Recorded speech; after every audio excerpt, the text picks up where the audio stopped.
আল্লাহর হাবিব সাল্লাল্লাহু আলাইহি ওয়াসাল্লাম এখনো দুনিয়াতে আসেন নাই, কিন্তু নবীর উপর ঈমান আননেওয়ালা মানুষের অভাব ছিল না। সুবহানাল্লাহ। এমন একজন বড় বাদশা ছিলেন, ইয়ামানের বাদশা তুব্বা হিমিয়ারি। ইয়ামানের বাদশাদের লকব ছিল, উপাধি ছিল তুব্বা। আসাদ আবু কুরাইব ওনার নাম ছিল। অনেক বড় নামি দামি মানুষ, বড় বাদশা। ওনার বাদশাহী ইয়ামানের মধ্যে প্রায় ৩২৬ বছর ছিল। কত বছর? কোন কোন বর্ণনায় পাওয়া যায় ৩২৬ বছর উনি ইয়ামানে বাদশা ছিলেন। বাবা সুবহানাল্লাহ, চিন্তা করেন, আমরা হায়াত হই নাই ৬০ বছর ৭০ বছর, আর উনি বাদশাহী ছিলেন কত বছর? প্রায় ৩২৬ বছরের মতো উনি বাদশা ছিলেন। আল্লাহ তাআলা এত লম্বা হায়াত ওনাকে দান করেছেন। ওনার এই বাদশাহী পুরা দুনিয়া জুড়ে, ইয়ামান একদিকে, সিরিয়া, ইয়ামান, পুরা আরব ভূখণ্ড, এমনকি তুরস্কের কিছু অঞ্চল পর্যন্ত বিশাল অঞ্চল জুড়ে ওনার বাদশাহী ছিল। উনি মক্কা ভ্রমণ করেছেন, মদিনা ভ্রমণ করেছেন। বাদশা তো বাদশাদের মন মেজাজ, রাজ্য দখল এবং নিজের রাজত্বের পরিধি বাড়ানো। উনি মদিনার উপর আক্রমণ করেছেন মদিনাকে বিজয় করার জন্য, কিন্তু মদিনা বিজয় করতে পারলেন। কোন কোন বর্ণনায় পাওয়া যায় দিনের বেলা মদিনার মানুষ তুব্বা বাদশার বিরুদ্ধে যুদ্ধ করেন, রাত্রিবেলা তুব্বা বাদশা এবং তার সৈন্যদলের মেহমানদারি করেন। সুবহানাল্লাহ। শত্রুপক্ষের মেহমানদারি করেন। আরবের মানুষ, বিশেষ করে মদিনার মানুষ বড় মেহমান নওয়াজ, মেহমানদারি তারা পছন্দ করেন। সুবহানাল্লাহ। আল্লাহর হাবিব সাল্লাল্লাহু আলাইহি ওয়াসাল্লাম ওনার যতগুলো গুণ ছিল, সেই গুণগুলোর একটা গুণ ছিল নবী মেহমান নওয়াজ। আল্লাহর রাসূল বলেন, কোন মানুষ যদি মেহমান নওয়াজ হতে পারেন, আল্লাহ তাআলা তার অন্তর থেকে স্বার্থপরতা, লোভ লালসা দূর করে দিবেন। সুবহানাল্লাহ। যে স্বার্থপরতা, লোভ লালসা মানুষকে ধ্বংসের দিকে নিয়ে যাবে, এই দুই লোভ লালসা, স্বার্থপরতা আল্লাহ মেহমানদারির মাধ্যমে মানুষের অন্তর থেকে দূর করে দেন। আরবের মানুষ বড় মেহমান নওয়াজ চিনেন। মদিনার লোকজন মেহমানদারিতে ফার্স্ট ক্লাস, মাশাআল্লাহ। লোকগুলো দিনের বেলা ইয়ামানের বাদশার বিরুদ্ধে যুদ্ধ করেন, রাত্রিবেলা মুসাফির হিসাবে তাদের মেহমানদারি করেন। তুব্বা বাদশা মনে মনে ভাবেন, কোন লোকগুলোর সাথে যুদ্ধ করছি আমি?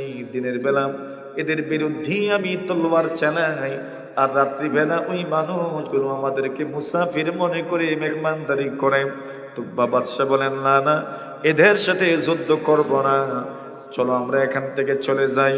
এর চাইতে লজ্জাজনক কোনো বিষয় হতে পারে না যে মানুষগুলো আমাদের মেহমানদারি করে তাদের বিরুদ্ধে যুদ্ধ করা। এর চাইতে বড় লাঞ্ছনা আর বেহায়ামি হতে পারে না। সুবহানাল্লাহ। চলে গেল। কোন কোন বর্ণনায় পাওয়া যায় ওই সময় মদিনায় বসবাসকারী দুইজন ইহুদি পণ্ডিত আলেম তুব্বা বাদশাকে সম্বোধন করে বললেন, বাদশা জাহাপনা, আপনি যাদের বিরুদ্ধে যুদ্ধ করছেন এরা মদিনার মানুষ, ইয়াসরিবের মানুষ। এদের বিরুদ্ধে যুদ্ধ করে আপনি জয়ী হতে পারবেন না। কেন পারবো না?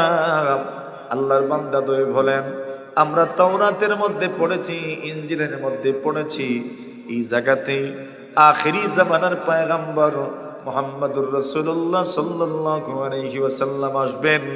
আর এই মানুষগুলোর বংশ পরম্পরা মুহাম্মদুর রাসূলুল্লাহ সাল্লাল্লাহু আলাইহি ওয়াসাল্লামের উপর ঈমান আনবে। বিদায় এই মানুষগুলোর বিরুদ্ধে বিজয়ী হওয়ার কোনো সম্ভাবনা আপনার নাই। সুবহানাল্লাহ। আপনি চলে যান অন্য জায়গায়। কোন কোন বর্ণনায় পাওয়া যায় তুব্বা বাদশা বিশাল বাহিনী নিয়ে মদিনা থেকে ইয়ামানের দিকে রওনা হয়ে গেলেন, ঘুরে ফিরে যাবেন। ইয়ামানে যাওয়ার পথে মক্কা পড়ে, মক্কাতুল মুকাররমা, উসফান নামক স্থানে যখন আসলেন, তখন এই এলাকার বাসিন্দাগণ ওনারা বাদশাকে সম্বোধন করে বললেন, বাদশা জাহাপনা, আমরা কি আপনাকে এমন একটা ঘরের সন্ধান দিব যে ঘরের স্বর্ণের অভাব নাই, হীরা মণিমুক্তার অভাব নাই, প্রাকৃতিক সম্পদের অভাব নাই, এমন একটা ঘরের সন্ধান কি আমরা আপনাকে দেব? উদ্দেশ্য আল্লাহর ঘর, সুবহানাল্লাহ, মক্কাতুল কাবা ঘরের কথা বলছে। এদের সাথে মক্কার বাসিন্দা কুরাইশদের দুশ্মনী, তাদের সাথে ওই তারা চাচ্ছে যে কোনো কিছুর বিনিময়ে কাবা ঘরটাকে তারা ধ্বংস করে দিবে, নাউজুবিল্লাহি মিন যালিক। তো তারা বাদশাকে বললেন এমন একটা ঘর। বাদশা বললেন কোন জায়গায়? বলে ওই জায়গায়। এরা এই ঘরের কি করেন? বলে এরা এই ঘরে তাওয়াফ করে, এই ঘরে তাওয়াফ করে। এই মানুষগুলো এই ঘরে কাউকে ঢুকতে দেয় না, নিজেরাই এই ঘরের সবকিছু দেখভাল করে। বাদশাহ যখন মনস্থ করলেন ওই ঘরের উপর আক্রমণ করবেন, সাথের দুইজন ইহুদি পণ্ডিতদেরকে জিজ্ঞাসা করলেন আমি কি এমন করতে যাব? আল্লাহর বান্দারা বলেন খবরদার, এরা নিজেরাও ধ্বংস হতে চায়, আপনাকেও তারা ধ্বংস করতে চায়। কেন জানেননি? এই যে গুণ, এই গড় যেমন তেমন গড় নয়। আল্লাহ কোরআনের মধ্যে বর্ণনা করেন, ইন্না আউওয়ালা বাইতিন ওযিআ লিন-নাস লাল্লাযী বিবাক্কাতা মুবারাকান ওয়া হুদাল লিল-আলামিন। আল্লাহ বলেন আল্লাহর জমিনে সর্বপ্রথম যেই ঘর নির্মাণ করা হয়েছে সেই ঘরটা হচ্ছে আল্লাহর ঘর, খানায়ে কাবা। সুবহানাল্লাহ, এটাই সর্বপ্রাচীন ঘর। এই ঘরের উপর আপনি আক্রমণ করতে পারেন না। এই ঘরটাকে আল্লাহ তাআলা সম্পূর্ণ নিরাপত্তা দিয়েছেন, ওই শহরটাকে আল্লাহ তাআলা নিরাপত্তা দান করেছেন, ওই শহর আল্লাহ তাআলা সম্মানী করেছেন। ওই শহরের ঘাস কাটা যায় না, ঘাস কাটা যায় না, এমনকি ওই শহরের কোনো প্রাণী শিকার করা যায় না। সুবহানাল্লাহ, অত্যন্ত সম্মানী একটা শহর, এখানে আপনি আক্রমণ করতে যায়েন না। শেষমেশ বাদশাহ যারা ওনাকে প্ররোচিত করেছিল আল্লাহর ঘরে আক্রমণ করার জন্য, এদেরকে হত্যা করলেন আর উনি সেখানে গেলেন। তো ইহুদি পণ্ডিতদ্বয়কে জিজ্ঞাসা করলেন আমি সেখানে যেতে চাই, এই ঘরটা আমি দেখতে চাই, সেখানে গেলে পরে আমি কি করব? কোনো কোনো বর্ণনায় পাওয়া যায় উনি সেখানে গেছেন, আবার কোনো কোনো বর্ণনায় এমন বক্তব্য এসেছে উনি যখন রাজ্য ভ্রমণে বের হয়েছেন, তখন ভ্রমণ করতে করতে করতে করতে উনি মক্কা নগরীতে যখন আসলেন, উনি যেখানেই গেছেন সেখানের বাসিন্দারা ওনার সম্পর্কে জানতে পেরে ওনাকে অভ্যর্থনা জানানোর জন্য ঘর থেকে বের হয়েছে। অনেক নারী পুরুষ যুবকরা ওনার অভ্যর্থনা জানিয়েছে। মক্কায় আসার পরেই ওনার অভ্যর্থনা জানানোর জন্য কেউ আসলো না। স্বাভাবিকভাবেই রাগান্বিত হয়ে গেলেন, কি ব্যাপার, আমি কত শহরে গেলাম, কত নগরে, কত বন্দরে আমি গেলাম, লোকজন দলে দলে ঝাঁকে ঝাঁকে আমাকে সংবর্ধনা দিল, অভ্যর্থনা জানালো, ইস্তেকবাল করলো, কিন্তু এই শহরের একটা মানুষও ঘর থেকে বের হলো না, আমার ইস্তেকবাল করলো না। বিষয় কি? সাথে থাকা দুজন আলেম ওনাকে বললেন কারণ জানেন না আপনি? কারণ হলো এটা আল্লাহর এমন একটা ঘর যেখানে সারা দুনিয়া থেকে লোকজন আল্লাহর ঘরের তাওয়াফ করার জন্য আসেন। সুবহানাল্লাহ, আল্লাহর ঘরের তাওয়াফ করার জন্য আসেন। এবং এই ঘরের সংরক্ষণকারী যারা যারা আগন্তুক মেহমানদের ইজ্জত করেন, সম্মান করেন, খাবারের ব্যবস্থা করেন, পানির ব্যবস্থা করেন, তাদেরকে উল্টো তারা সম্মান করে যায়। এজন্য এরা মনে মনে ধারণা করেছে আপনি এমন থেকে আল্লাহর ঘরের তাওয়াফের জন্য এসেছেন, এজন্য তারা প্রয়োজন মনে করে নাই আপনাকে বের হয়ে অভ্যর্থনা জানানোর। কেন? এই ঘর এমন এক ঘর যেখানের আশপাশের লোকজন কাউকে অভ্যর্থনা জানায় না, বরং বাহির থেকে লোকজন আল্লাহর ঘরের তাওয়াফ করার জন্য স্বয়ং আসে। সুবহানাল্লাহ, বুঝাই দিলেন বিষয়টা এরকম। এই জন্য এরা আপনাকে বের হয়ে অভ্যর্থনা জানায় নাই। বলেন আচ্ছা এরকম, ঠিক আছে, তো আমি করবো কি এখানে? বললেন যে আপনি এখানে তারা যেরকম করে আপনি এরকমই করবেন, তাওয়াফ করবেন। উনি তাওয়াফ করলেন, কুরবানি করলেন, মাথা মুন্ডন করলেন। সুবহানাল্লাহ, মানে হজ এবং উমরায় যা করা লাগে উনি তাই করলেন। তাওয়াফ করলেন, 7টা চক্কর দিলেন। আল্লাহর বান্দা উনি সাফা মারওয়ার মধ্যখানে সাইও করলেন, কুরবানিও করলেন। মোটামুটি 7 দিনের মতো সেখানে অবস্থান করেছেন। এলাকার লোকজনকে উনি দাওয়াত করেছেন, উট জবাই করে করে খাইয়েছেন, মেহমানদারি করেছেন। আল্লাহর বান্দা কোন কোন বর্ণনায় পাওয়া যায় আল্লাহর বান্দা তাৎক্ষণিক উনি দ্বীনে ইব্রাহিমের উপর ঈমান এনেছেন। সুবহানাল্লাহ। দ্বীনে ইব্রাহিম উনি কবুল করে নিয়েছেন, মুসলমান হয়ে গেছে। ওই সময় দ্বীনে ইব্রাহিমই ছিল ইসলাম। ইনি দ্বীনে ইব্রাহিমের উপর বিশ্বাস স্থাপন করেছেন। আল্লাহর বান্দা এমনভাবে কয়েকদিন কাবা চত্বরে অতিক্রান্ত করলেন। কোন কোন বর্ণনায় পাওয়া যায় এই বাদশা যখন মদিনা নগরীতে এসেছেন, তখন মদিনা নগরীতে ওনার সাথে রাজ্য ভ্রমণে বের হয়েছিলেন যখন, তখন প্রায় 400 জন আলেম ওনার সাথে ছিল। কতজন? 400 জন আলেম ওনার সাথে ছিলেন। এই 400 জন আলেম মদিনা যাওয়ার পরে ওনারা অনুভব করতে পারলেন এই রাষ্ট্রই মুহাম্মদুর রাসূলুল্লাহর হিজরতের রাষ্ট্র। সুবহানাল্লাহ। ওনারা অনুভব করেছেন। কিছু মানুষ তো দুনিয়াতে এমন আছে যারা মাটিতে পাড়া দিলেই বুঝতে পারে এখানে কি আছে। সুবহানাল্লাহ।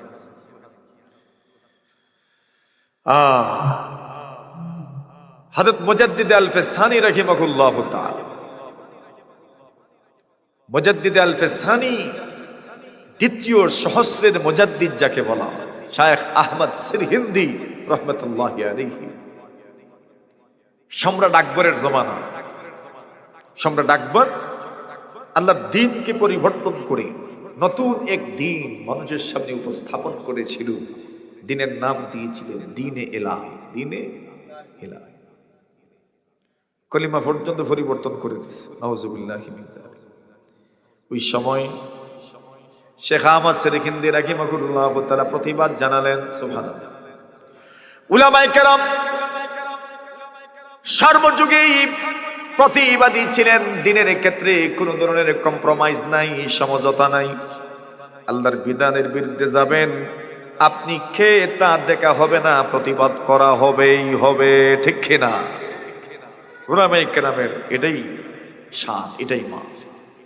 কে আপনি তা বড় কথা নয়।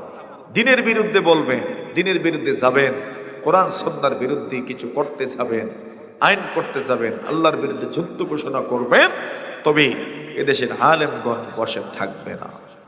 কথা বলেন। আর আলেম প্রিয় মানুষগণ তো মাশাআল্লাহ আলেমদের সঙ্গে থাকেই, এরাও বসে থাকে না। রাজপথ কাঁপানোর জন্য এমন তাওহীদি জনতাই যথেষ্ট। কথা বলেন ঠিক কিনা? এমন মানুষ আছে আল্লাহর জমিন। সম্রাট আকবর নতুন দিন আবিষ্কার করেছে। শেখ আহমদ সিরহিন্দি রাহিমাহুল্লাহ তাআলা বিরুদ্ধাচরণ করলেন। ওনাকে গ্রেফতার করে নেওয়া হলো। যেই সময় গ্রেফতার করা হয়েছে, দিল্লির জেলে যখন নিয়ে যাওয়া হবে, উনি যাচ্ছেন যে দেখি ওই রাস্তাতেই দেওবন্দ। সুবহানাল্লাহ। রাস্তা দেখি দেওবন্দ, নাম শুনছেন তো? দেওবন্দ, ওই রাস্তাতেই দেওবন্দ। শেখ আহমদ সিরহিন্দি রাহিমাহুল্লাহ তাআলা দেওবন্দের মাটিতে সরজমিনে দেওবন্দ যাত্রা বিরতি করলেন। আল্লাহর বান্দার ওই সময় মুকাশাফা হয়ে গেল, মুরাকাবা করতে লাগলেন, ধ্যান মগ্ন হলেন। ধ্যান থেকে যখন ফারিগ হলেন, এই সময় সাথীদেরকে বলেন ওই জায়গাটার নাম কি? বলেন দেওবন্দ। বললেন জাননি এই জমিনের মাটির থেকে ইলমে নবুয়ত, ঐশী জ্ঞান আর বহির ইলিমের গ্রান আমার নাকে লাগছে। এই জমিন থেকে ইলমের গ্রান, ইলমে ওহির গ্রান, ইলমে নবুয়তের গ্রান আমার নাকে এসে লাগছে। আল্লাহর বান্দা কত বছর আগে ইলমের গ্রান পেয়ে গেছেন। সত্যি তো দেওবন্দ মাদ্রাসা প্রতিষ্ঠা হলো, পুরা দুনিয়া জুড়ে হাজার হাজার লক্ষ লক্ষ প্রতিষ্ঠান তৈরি হয়েছে দেওবন্দকে অনুসরণ করে। সুবহানাল্লাহ। পুরো দুনিয়া জুড়ে আপনি দুনিয়ার যেখানেই যাবেন সেখানে আহলুস সুন্নাত ওয়াল জামাতের এই শাখা দেওবন্দি উলামায়ে কেরামদেরকে পাবেন।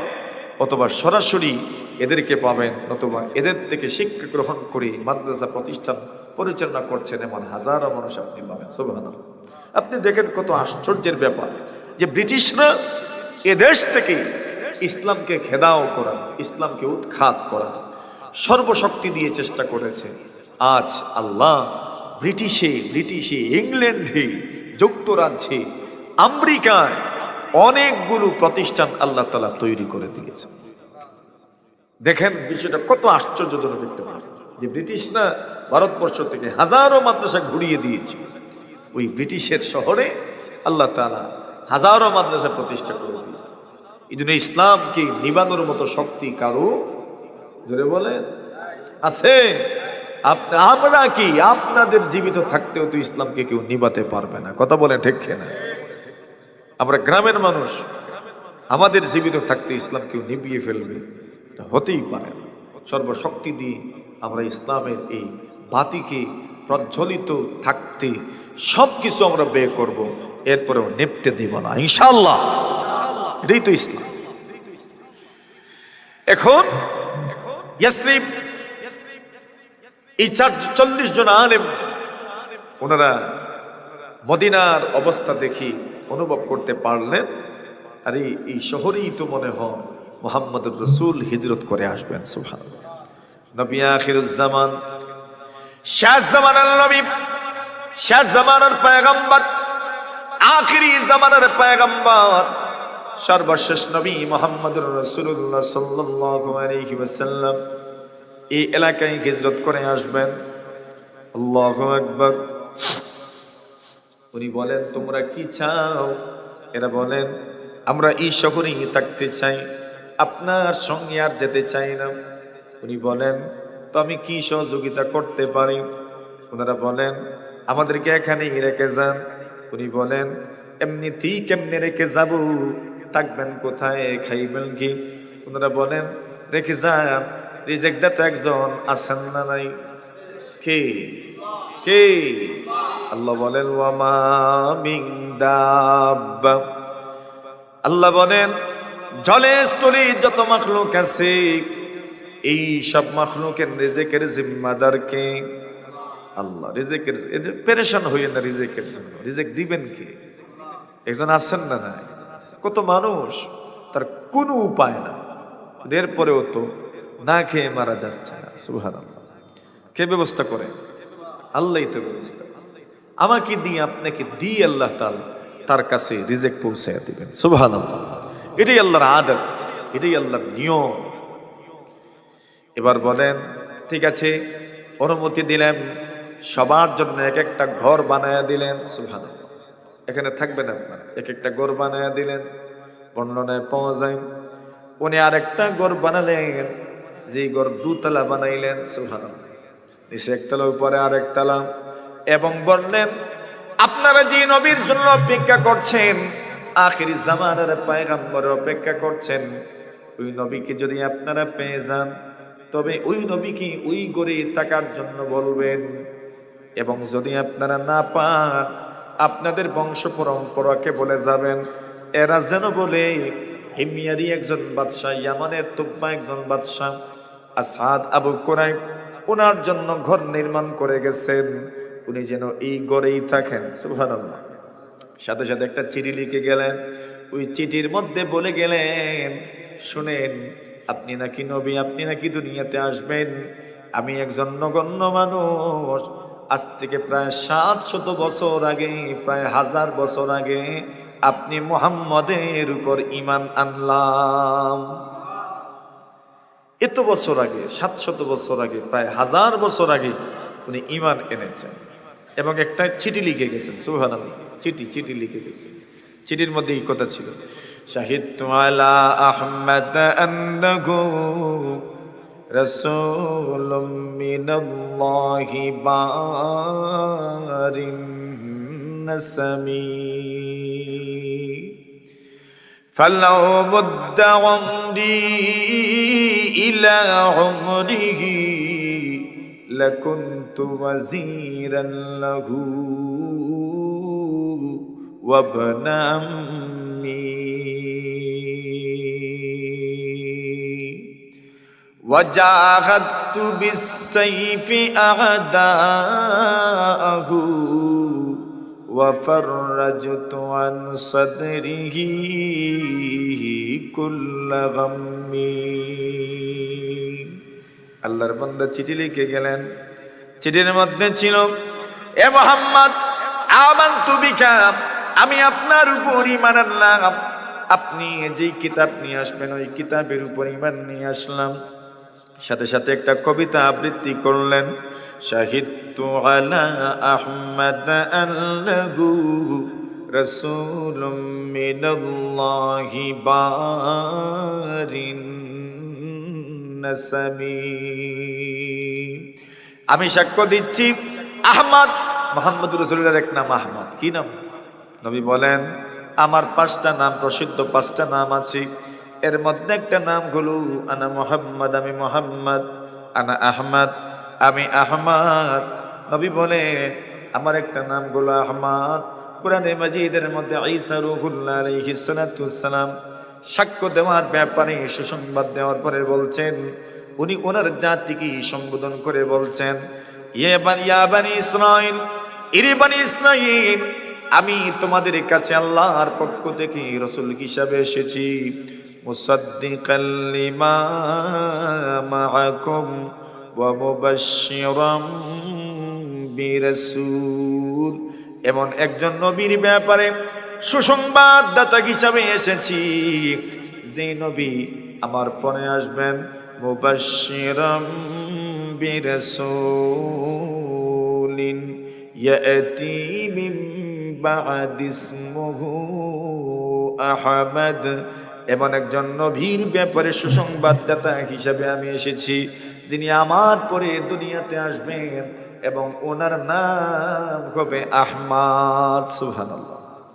নাম হবে কি? কোরআনে মাজিদের মধ্যে আছে, ওনার নাম হবে আহমদ। নবীর এক নাম ছিল আহমদ। ওই তুব্বা বলছেন, শাহিদতু আলা আহমদ আন্নাহু রাসূলুম মিনাল্লাহি বারিন নাসামি। আমি আহমদের ব্যাপারে সাক্ষী দিচ্ছি, আন্নাহু রাসূলুম মিনাল্লাহ, ইনি হবেন আল্লাহর পক্ষ থেকে প্রেরিত রাসূল। আল্লাহু আকবার। 700 বছর আগে, প্রায় 1000 বছর আগে নবুয়তের ব্যাপারে, রিসালাতের ব্যাপারে সাক্ষ্য প্রদান করে গেছেন। উনি বলেন, রাসূলুম মিনাল্লাহ বারিন নাসামি, উত্তম বংশের মানুষ হবেন, উত্তম বংশের মানুষ হবেন। সত্যি সত্যি তো রাসূলের চাইতে উত্তম বংশের কোন মানুষ চিনেন না। আল্লাহর নবী বলেন, আনা সাইয়্যিদু ওয়ালদি আদম ওয়ালা ফাখর। আল্লাহর রাসূল বলেন, আমি আদম সন্তানদের মধ্য থেকে সবচেয়ে উত্তম মানুষ, সবচেয়ে উত্তম বংশের মানুষ, কিন্তু আমার কোনো অহংকার নাই। সুবহানাল্লাহ। এই সময়ে তো বংশমর্যাদা নিয়েও অহংকার করার মতো মানুষের অভাব নাই, ঠিক না বেঠিক? নবীজি বলছেন, আমি তো আদম সন্তানদের মধ্য থেকে সর্বোৎকৃষ্ট বংশের মানুষ, কিন্তু আমার কি নাই? কোনো অহংকার নেই। এরপর আল্লাহর বান্দা বলেন, আমি বললাম শুনে রাখো, আমি বললাম শুনে রাখো, ফালাউ মুদ্দা উমরি ইলা উমরিহি লাকুনতু ওয়াজিরান লাহু ওয়া ইবনা আম্মি। আল্লাহর বান্দা বলেন, শুনে রাখো, মুহাম্মদুর রাসূলকে চিঠিটা পৌঁছায় দিও। উনি চিঠির মধ্যে লিখে রেখেছেন, ফালাউ মুদ্দা উমরি ইলা উমরিহি। আল্লাহর বান্দা বলেন, আমার বয়স যদি মুহাম্মদের বয়স পর্যন্ত পৌঁছে যায়, আমি যদি বেঁচে থাকি, হায়াত পাই, আর মুহাম্মদের এই দুনিয়াতে আগমন, মুহাম্মদের আত্মপ্রকাশের সময়টাকে যদি আমি পেয়ে যাই, আল্লাহর বান্দা বলেন, লাকুনতু ওয়াজিরান লাহু ওয়া ইবনা আম্মি, আমি মুহাম্মদের ঘনিষ্ঠ সহযোগী হব।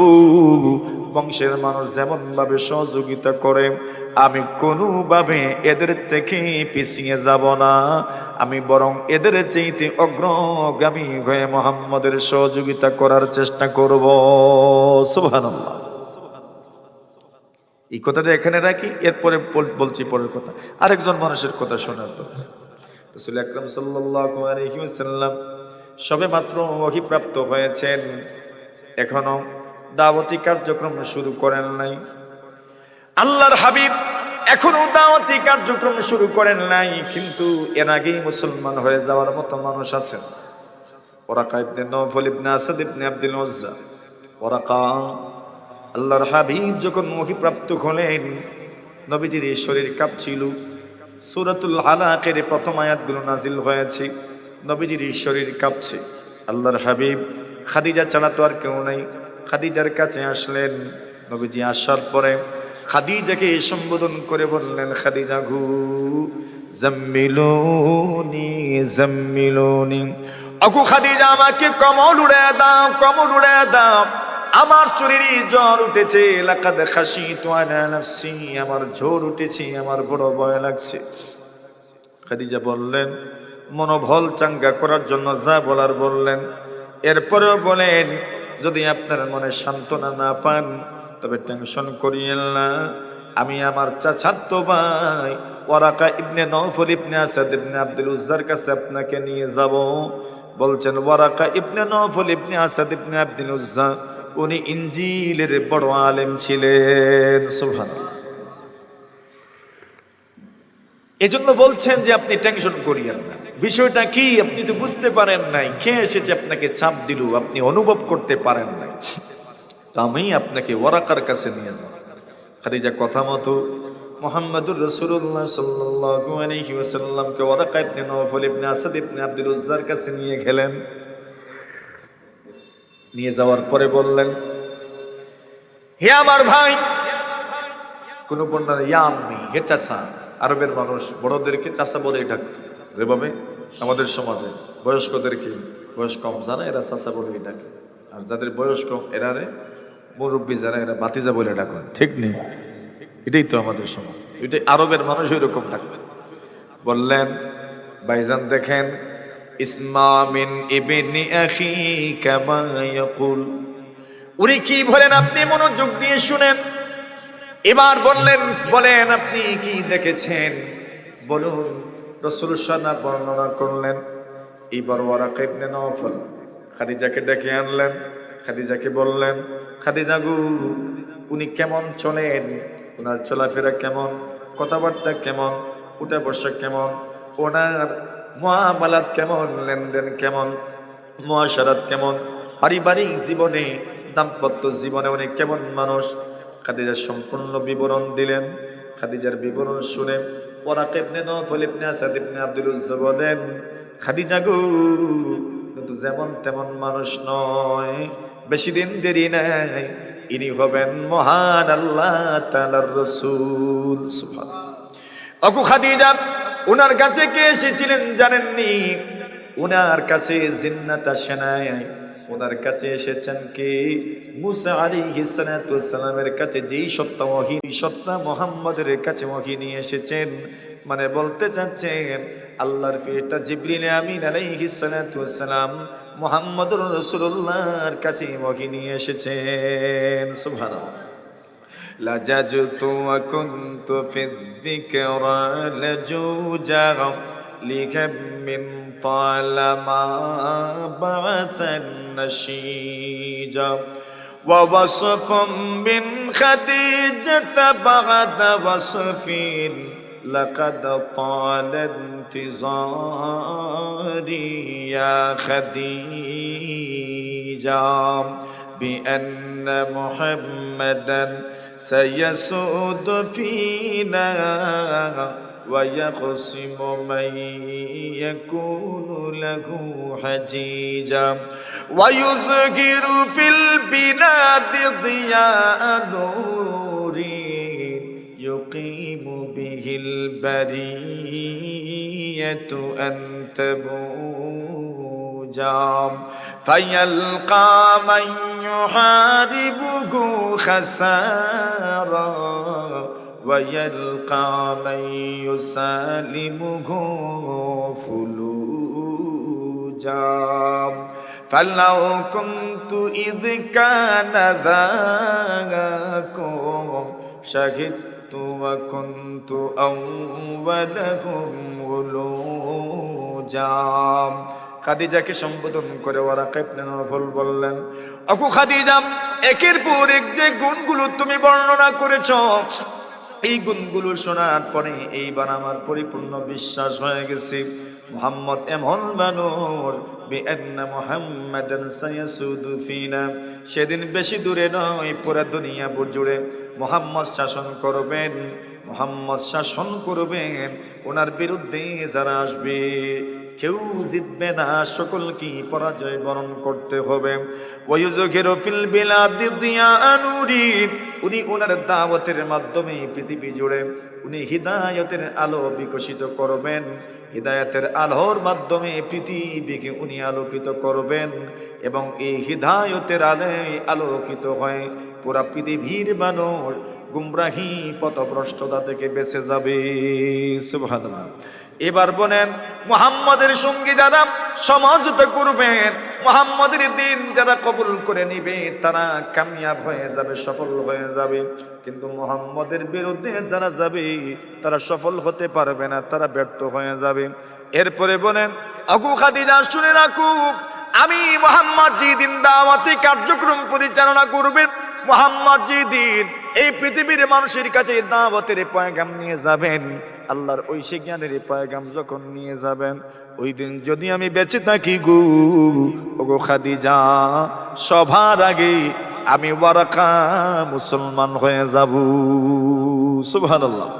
ওয়ারাকা ইবনে নওফল বলেন, ওগো খাদিজা, মুহাম্মদকে জানিয়ে দিও এই পৃথিবীর মধ্যে মুহাম্মদের ডঙ্কা বাজবে।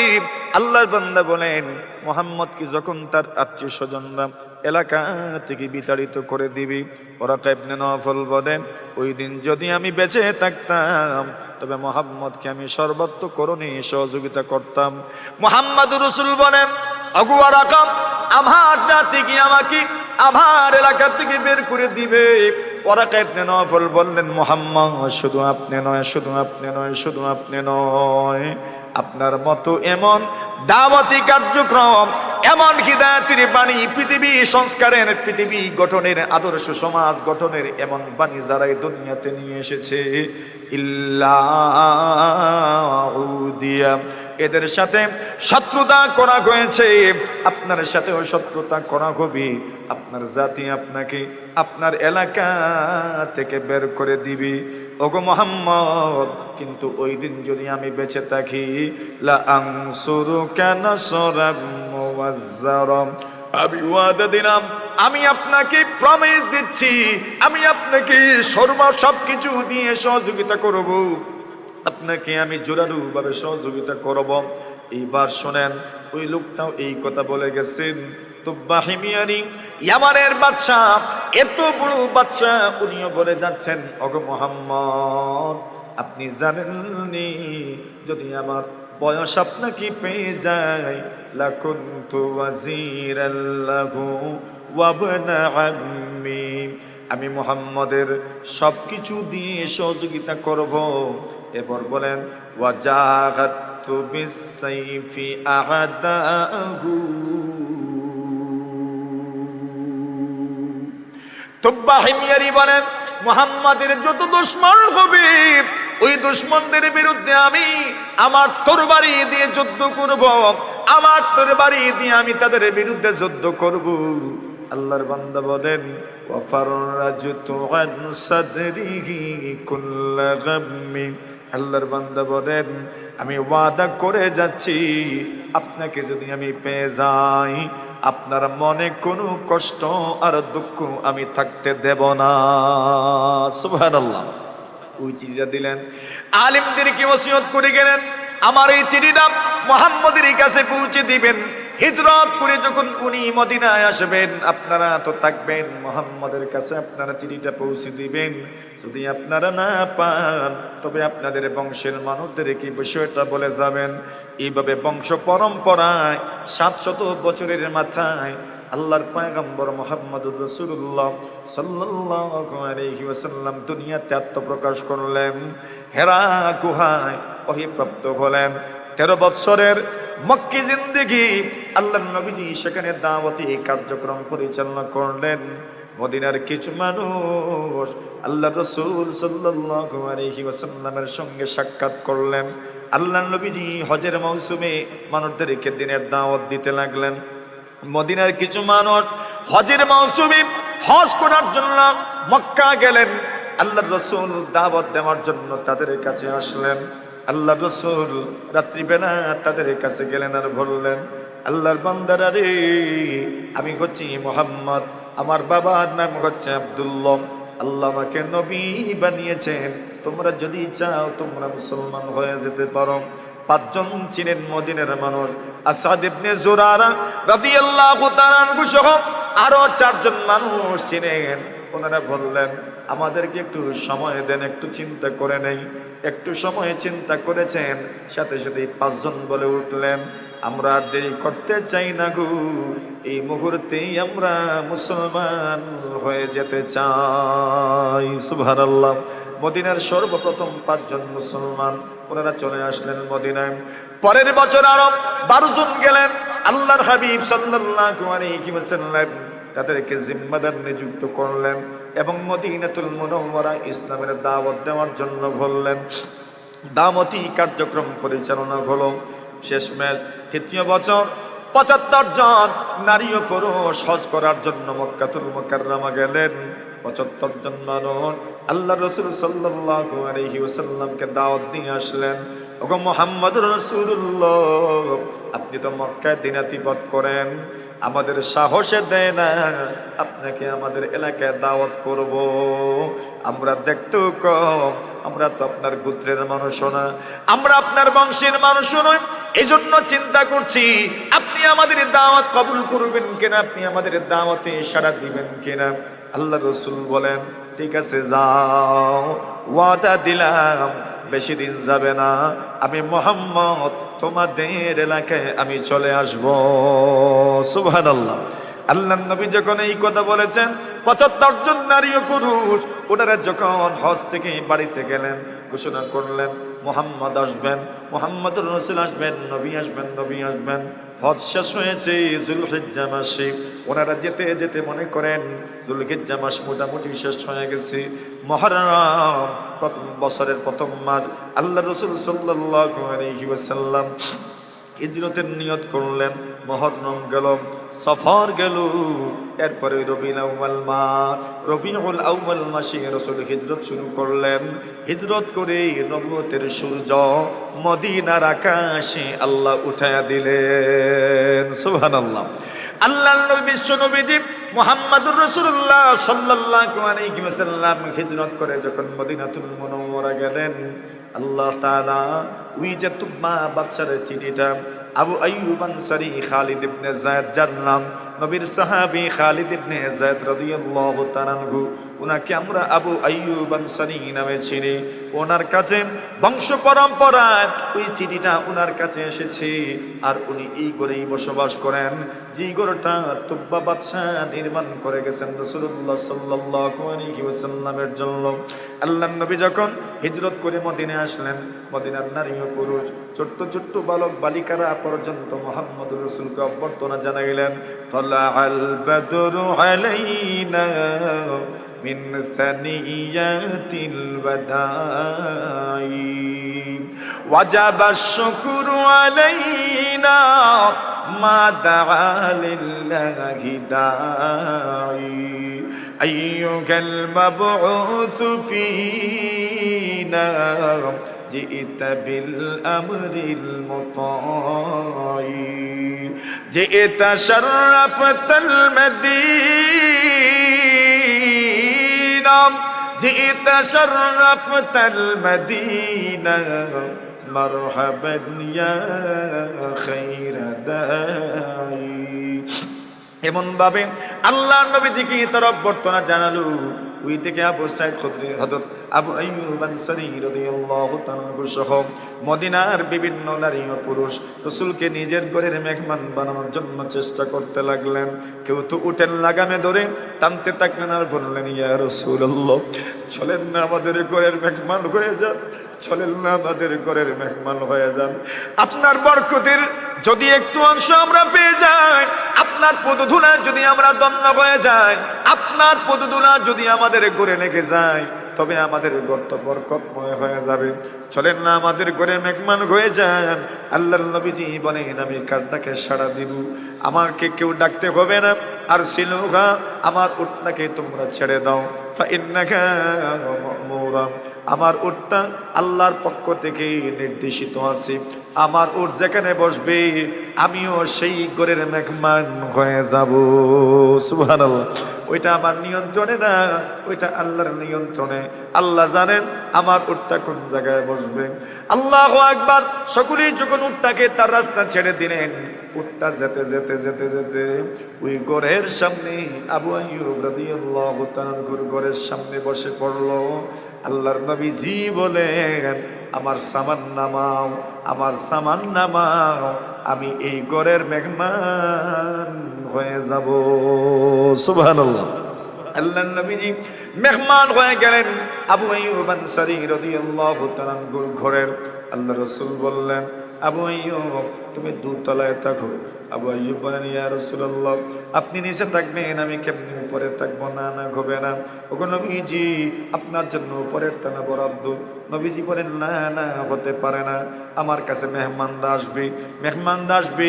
আমি যদি উপরের তলায় থাকি, মেহমানরা এদিকে আসা যাওয়া করবি, তোমার কষ্ট হবে, পরিবার পরিজনের কষ্ট হবে। এই জন্য বরং আমি নিচে থাকবো, তুমি উপরে থাকো। নবীজি থাকা শুরু করলেন।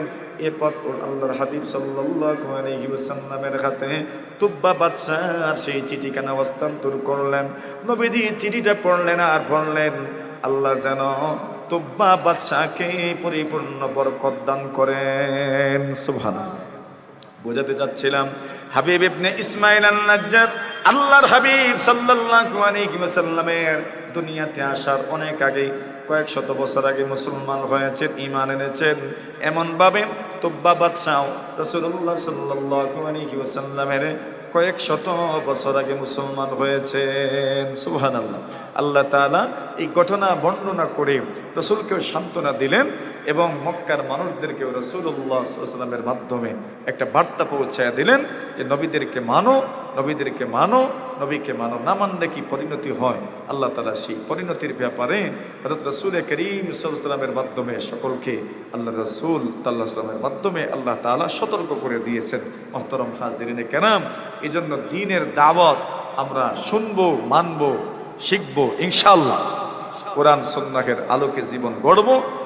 জড়ি বেলাগাঁও কন্টিনালার আমার এই প্রিয় ভাইয়েরা, আমার বাবারা, যারা প্রতি বছর এই তাফসীরের আয়োজন করেন, যারা দূর দূরান্ত থেকে আসেন শোনার জন্য, সকলকে আমরা মোবারকবাদ জানাচ্ছি। প্রতি বছরের ন্যায় এবছরও শুরু হয়েছে আলহামদুলিল্লাহ, গত কয়েকদিন থেকেই চলছে। ইনশাআল্লাহ আপনারা আগামী দিনে আরও বৃহৎ পরিসরে আপনারা আসবেন, আমরা আশাবাদী। এক একজন দুইজন করে আমরা সাথে করে নিয়ে আসবো। কমপক্ষে রমজানের মাহিনায় কোরআনের একটু ঝলক আমাদের দিলে, আমাদের হৃদয় রাজ্যে যদি একটু পরিবর্তন আনতে পারে, একটা বিপ্লব যদি সৃষ্টি করতে পারে, কিয়ামতের দিন আল্লাহকে কি দেখাবেন? কমপক্ষে এটা দেখানোর একটা সুযোগ থাকবে। আল্লাহ আপনার কোরআনের তাফসীর শুনেছি ইনশাআল্লাহ। সাল্লাল্লাহু আলা সাইয়্যিদিনা ওয়া মাওলানা মুহাম্মদ।